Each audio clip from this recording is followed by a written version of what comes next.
that we use electromagnetic wavelengths in order to communicate between people and countries and societies. All living matter that live in water have the same sort of receptor dishes, but they use chemical messengers, not electromagnetic, because their medium is not air, it is water. Everything has to flow and reach the destination by swimming to its receptor. And that's why each cell has got a bilayer membrane, because it has to protect itself from entry of anything that is not directly impacting the physiology inside the cell. So each cell has got selective receptors, and these receptors are only sensitive to elements that concern the activity of that cell. There are basically two oceans of water in the body. There is one ocean of water inside the cells of the body, and then there is an ocean outside of the cells of the body. The water that we drink goes directly, replenishes the ocean inside. The salt that we take maintains some of the water outside of the cells and balances these two oceans. These two oceans have to be in balance at all times. Just like the Atlantic and the Pacific, you can't let the Atlantic expand and the Pacific to dry up. The human body is just like that. You can't expand the content inside the cell of water and allow the water content outside of the cell to dry up. In fact, the reverse is true, because the physiology of the human body depends that the exterior water compartment expands and the interior water compartment in the cells begin to shrink. And this is where health problems occur, because when water is short inside the cells, the physiological functions of that cell don't occur as efficiently as they should. So that's why dehydration that settles in one or another area of the body becomes symptom producing because of malfunction of the physiology inside the cells. There are three major ways of delivering water into the cells. One is by diffusion at the rate of 10 to the power of minus 3 centimeters per second. The water goes through the cell membrane, gets into this moat area, and then eventually inside. When there isn't enough water in the body, because the human body has a lot of water. Let us get something clear.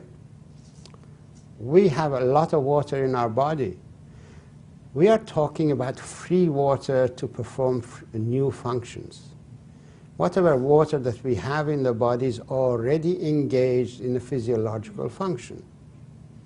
You cannot expect water to abandon its physiological function in the brain and go into the gut in order to dissolve or break down food, or vice versa.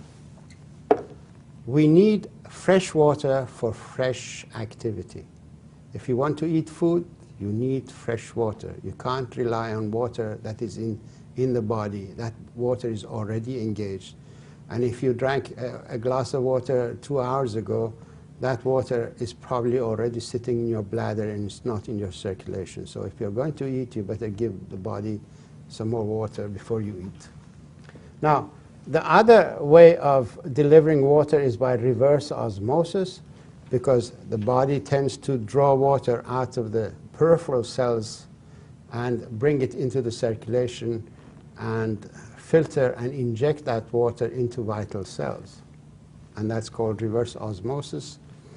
And then you've got osmotic movement of water, because once insulin opens the gates and sugar goes in, and the mechanism is such that the other amino acids will go in, and they will carry some water with them into the cell to perform the functions that are required.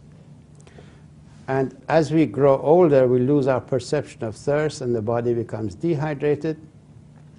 And if we make the stupid assumption that any fluid is good enough as in place of water, then we dehydrate the body even further, and that is how in this area diseases occur.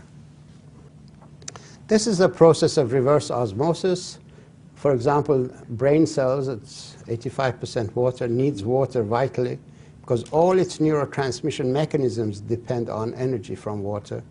Its flow mechanisms need water. So there is a substance, I call it a neurotransmitter, or some people call it a hormone, sits on its receptor and converts it into a shower head with tiny perforations of 2 angstrom units that only allow one water molecule to go through the holes, single file. No elements will go in, no other elements that are dissolved in the water that's in circulation. Only water will go through.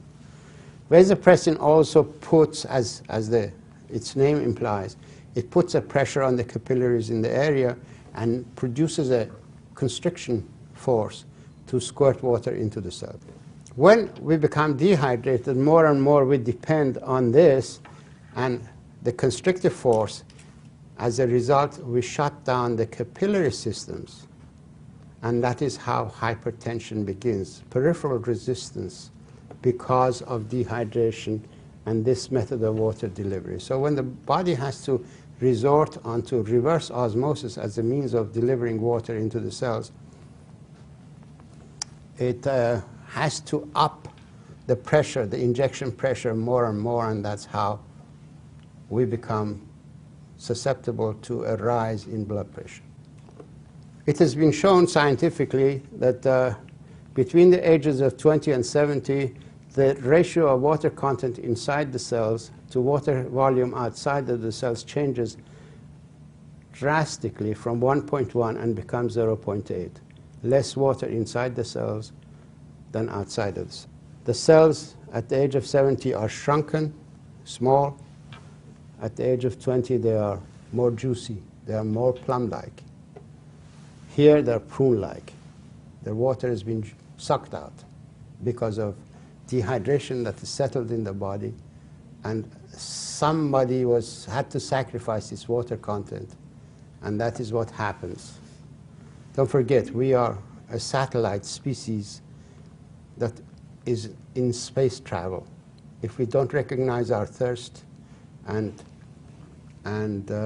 satisfy it, the body assumes that it's going through a dry patch of space and is not replacing its water, is not able to replace its water content. This is a drastic change, and this is where disease occurs. Because don't forget, when we drink water, it goes inside the cells. Don't you remember that? So by not drinking water, we are producing this state, and that's why we are causing a disease state in the body. I don't expect you to read this, but let me explain it to you. When I researched water in cure of peptic ulcer disease, and after treating 3,000 or more cases, I realized that these people were thirsty, and we have labeled thirst as a disease condition. I needed to find out why. All of a sudden it occurred to me that the pharmaceutical industry insists on blocking the action of histamine in peptic ulcer disease. That's why they've got H2 blockers, and such as Tagamet and Zantac. Why are they doing this, I said. And I started researching. Immediately I discovered that histamine is the main neurotransmitter in charge of water regulation and drought management programs of the body. So whatever action histamine is taking in the body, it is to cope with drought. So whatever symptoms it's producing are symptoms of dehydration and drought. That was